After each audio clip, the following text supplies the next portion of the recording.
मित्रों, हमारे जीवन में कई छोटी बड़ी घटनाएं होती रहती हैं। कभी कभी ऐसा लगता है कि इन घटनाओं का हमारे जीवन से बहुत बड़ा संबंध है, लेकिन ये संबंध हम ही पैदा करते हैं। जीवन की छोटी छोटी गलतियां ना बन जाए हमारी मुसीबत की जड़, क्योंकि थोड़ी सी सावधानी हमें बचा सकती है बड़े संकट से।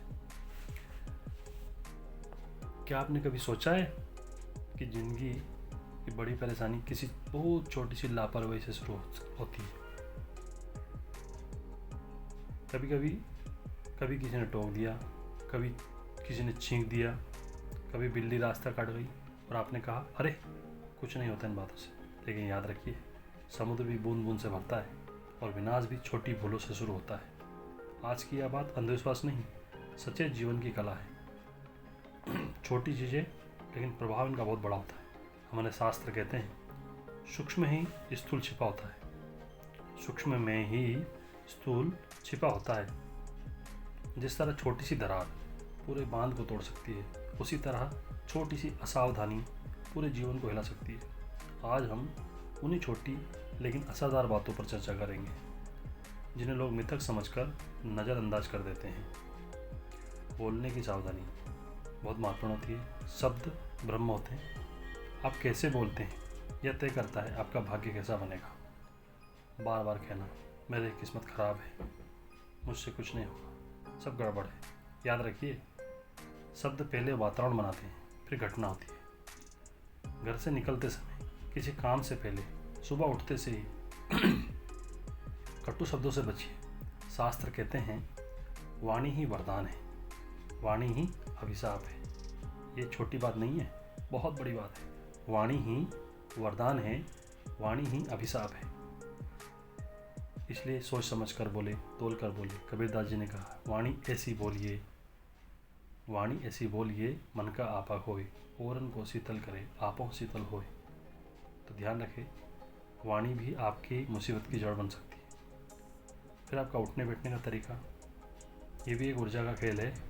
इसको साधारण तरीके से मत लेना। आप कहीं भी उठ जाते हैं, कभी बैठ जाते हैं, ये बहुत महत्वपूर्ण बात है। इसे गौर करें। कभी गौर किया आपने? दरवाजे की देहली पर बैठना, पैर लटका कर भोजन करना, तकिए पर बैठना, ये सब क्यों मना किया गया है? क्योंकि जहाँ बैठते हैं वहीं आपकी ऊर्जा रुकती है। देहली प्रवेश और प्रस्थान की ऊर्जा, तकिया सिर और विचारों की जगह। इसलिए कहाँ बैठें, कैसे बैठें, ये तय करें। सोचे समझे फिर बैठें। गलत जगह बैठना मानसिक अशांति को बुलावा देता है। अब हम कुछ शौकिया तौर पे कुछ चीज़ें पहनते हैं, जैसे माला, घड़ी, अंगूठी। कौन सा हाथ सही है इनके लिए? घड़ी किस हाथ में पहने? बायां हाथ, क्योंकि दायां हाथ कर्म और दान का हाथ है। माला किस हाथ में पहनना चाहिए? दायां हाथ, क्योंकि जब साधना कर्म दायां हाथ से की जाते हैं। कितनी अंगूठी पहनना चाहिए? बहुत ज़्यादा अंगूठियाँ मन को अस्थिर करती है। अंदर से भयभीत व्यक्ति के हाथों में ही सबसे ज़्यादा अंगूठियाँ होती हैं।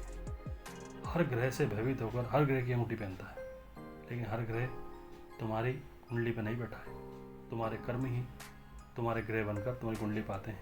इसलिए ज़्यादा अंगूठियाँ नहीं पहनना चाहिए। एक या दो, वो भी सोच समझ कर, पूछ कर, किसी अच्छे शास्त्रज्ञ व्यक्ति से पूछ करके। शास्त्रों में संतुलन का सौभाग्य कहा गया है। शास्त्रों में संतुलन को ही सौभाग्य कहा गया है। इसलिए अपना सौभाग्य बुलाएं संतुलन के साथ। घर से निकलने का सही समय और तरीका क्या है, ये भी बहुत महत्वपूर्ण है। घर से निकलते समय यदि कोई टोक दे, रुक जाएं, मुस्कुराएं। यदि छींक आ जाए, 10-20 सेकंड ठहर जाएं। भाई, क्या बिगड़ जाएगा 20 सेकंड में? यह अंधविश्वास नहीं, यह मन और शरीर के तालमेल की चेतावनी है। क्योंकि जब मन विचलित होता है तो निर्णय भी गलत होते हैं। इसलिए थोड़ा विचार करें फिर निकलें। मान लो बिल्ली रास्ता काट दे तो क्या करें? तब भी हम भ्रमित हो जाते हैं। बिल्ली रास्ता काट दे तो इसका सच क्या है जानो। बिल्ली को दोष मत दीजिए। असल में बिल्ली अचानक सामने आने से आपका ध्यान टूटता है। शास्त्र कहते हैं ध्यान भंग जोखिम, क्योंकि ध्यान गया तो जोखिम आया। इसलिए कहा गया थोड़ा ठहर जाओ, मन को स्थिर करो, फिर आगे बढ़ो। कोई रोक दे, टोक दे, अपशकुन या सुरक्षा, कभी कभी ईश्वर इंसान बनकर हमें रोक लेता है। कभी कभी इंसान भी हमें टोकता रोकता है तो उसको ये मत समझो कि अपशकुन है। ईश्वर भी हमें वो संकेत देने आता है। ईश्वर उस मानव के रूप में, उस पशु के रूप में, उस ऑब्जेक्ट के रूप में आता है और हमें रोकता है। कोई बुला ले, कोई सवाल पूछे, कोई नाम ले ले, यह बाधा नहीं है, यह संकेत हो सकता है। तो यूनिवर्स को जो संकेत दिया जाता है वो समझे। जो समझ गया वो बच गया। ये सब मिथक क्यों कहलाए? क्योंकि हमने अर्थ खो दिया, शब्द पकड़ लिए। उन शब्दों के पीछे क्या अर्थ है, वो शब्द क्यों कहा गया था, उसका उस समय क्या महत्व था और किस घटना को संबंधित या रिलेटेड टक्कर के शब्द कहा गया था, उसके पीछे की कहानी क्या थी। इसलिए हमने उसके अर्थ को समझना छोड़ दिया। शास्त्रों का उद्देश्य डर नहीं, सचेत जीवन है, संयमित जीवन है, सुरक्षित जीवन है। ये नियम डराने के लिए नहीं होते, बचाने के लिए होते हैं। थोड़ी सी सावधानी और बड़ा सुरक्षा कवच। शब्दों पर नियंत्रण, समय पर ठहरना, शरीर और मन का संतुलन, ऊर्जा का संतुलन, यही है सच्चा सनातन जीवन और यही है सच्चा सनातन धर्म। याद रखिए, जीवन की बड़ी दुर्घटनाएं अक्सर छोटी लापरवाहियों से ही जन्म लेती है और जो छोटी बातों में सजग है वही बड़े संकटों से सुरक्षित है। कभी कभी हमारी छोटी छोटी गलतियां बड़ी बड़ी मुसीबतों को बुलावा देती है। इसलिए छोटी बातों पे ध्यान दें। बड़ी बातें अपने आप सुधर जाएगी। बड़ी बातों के चक्कर में छोटी बातों को नज़रअंदाज ना करें, क्योंकि छोटी छोटी बातें ही बड़ी बड़ी मुसीबतों को लाती है। जो छोटी बातों में सजग है वही बड़े संकटों से सुरक्षित है। अगर यह वीडियो आपको थोड़ा सा भी सोचने पर मजबूर कर दे तो समझिए इसका उद्देश्य पूरा हुआ। जय सनातन, जय चेतन, जय जीव। धन्यवाद।